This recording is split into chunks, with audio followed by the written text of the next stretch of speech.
I think what it says, it's hate, it's hateful, it is twisted, perverse.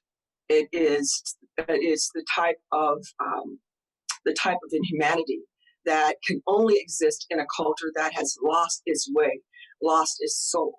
It's a dead soul. So part of America is dead. It has been dead for a long time. The soul of America has been dead. And that's why you have people in the streets. We're saying, you cannot continue to extract all this from us and then deny us even the ability to live, to breathe. What kind of world can we exist in if we are not allowed to even breathe, to be able to walk down the street without being profiled and murdered by state agents? Is this case with George Floyd, do you think, going to really make a difference this time around? Because I know we've heard about these things happening before, and we hear, oh, everybody's going to get galvanized. We're going to have discussions. There's going to be action. There will be a change. Do you think this might make the difference? I don't know. I don't know. But what I do know is that each time we have these eruptions, these violent types of episodes, the country becomes more destabilized. So this is what I see us moving towards, either a solution or an end. This country cannot maintain its standing in the world. It cannot be a world leader with all this internal turmoil and conflict. How can you maintain social order when there's that type of resentment and anger? How do we change this outrage, this turmoil, this pain into a positive outcome? Is there a way to get started in that direction?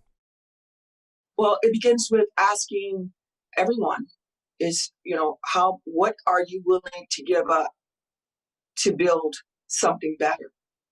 Because we cannot go back to doing the status quo, business as usual, what we were doing before you saw George Floyd's life being taken from him. Now that was a moment, a call to consciousness.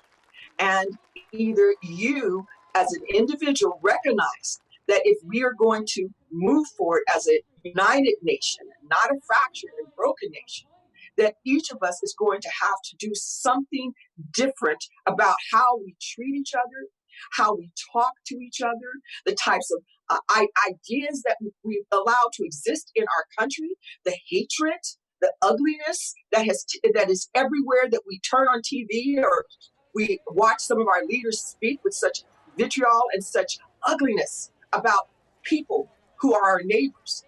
If we permit that to happen, then I think it's going to be hard to change. But we have within our power the ability to say no more. Any closing thoughts? I think that this is a moment of reckoning. It's one last chance to become what we said we wanted to be, what we said we promised people that we were going to be, a nation that is inclusive, a nation that believes in freedom. We said a lot of things, but we haven't lived up to it. And we need to hold each other accountable for what we have not done and what we've allowed our leaders to do to our country in our name. Do not allow them to speak these hateful, horrible things and do these horrible actions in your name. Say no more. Say, I will not tolerate it. I will stand and I will fight to protect what is good about this country. And that's, in spite of what people are thinking when they see folks in the streets, they're fighting for you. They're fighting for us. Don't hate on them. Recognize that they have been driven to a place where they feel this is the last resort. This is what we have to do. But they're doing it not just for themselves, they're doing it for all of us. So I say thank you. And all of this on top of a global pandemic. And all of this on top of a global pandemic. And people not having jobs, and people getting ready to being houseless, and all these stressors that are eroding the spirit of people, of working people. We have gone through it. We've gone through something, but you know what? We've also survived some hard things, and I think we have the ability to survive this and come out better. But it's up to us. Lola Rainey, thank you very much for joining us. Thank you.